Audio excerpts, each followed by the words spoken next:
एकच गोष्ट अशी आहे की प्रचंड असं यश भारतीय जनता पक्षाने आपल्या खिशामध्ये ठेवून 10 दिवसाचा संयम राखलेला आहे. 10 दिवस मला असं वाटतं की त्यांनी शिंदेना विचार करण्यासाठी दिलेले आहेत, परंतु अर्थात त्यांना कुठलीही ऑफर भारतीय जनता पक्षाच्या वतीने देण्यात आलेली नाही. एकंदर चित्र असं दिसतंय की शिंदे यांना डेप्टी चीफ मिनिस्टर म्हणून ते सहभागी नक्कीच होतील, परंतु त्यांना फक्त अर्बन डेव्हलपमेंट एवढ्या डिपार्टमेंटवरच सगळं ताण भागवावी लागेल.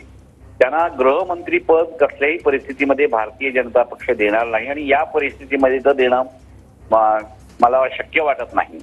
तर त्याच्यामुळे शिंदेना थोडीशी नमती भूमिका त्या परिस्थितीमध्ये घ्यावी लागेल. सत्तेच्या पासून दूर राहणं हे बाकीच्या सगळ्या एकंदर राजकीय दृष्ट्या परवडण्यासारखं नाही.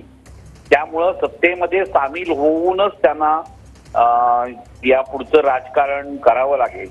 तेव्हा एकंदर महत्वाची खाती आपल्या पदरात कशी पडतील एवढं फक्त ते पाहतील आणि त्याच्यामध्ये देखील कोणाला मंत्रीपद द्यायचं कोणाला द्यायचं नाही याच्याबद्दल देखील या ठिकाणी भारतीय जनता पक्षाचा वरचष्मा राहील. काही मंत्र्यांच्या बाबतीत विरोध हा अगदी सुरुवातीपासून त्यांनी केलेला आहे, तेव्हा त्या मंत्र्यांचा विरोध देखील ते कायम ठेवतील आणि एकंदर या मंत्रिमंडळावर भारतीय जनता पक्षाचाच वरचष्मा राहील.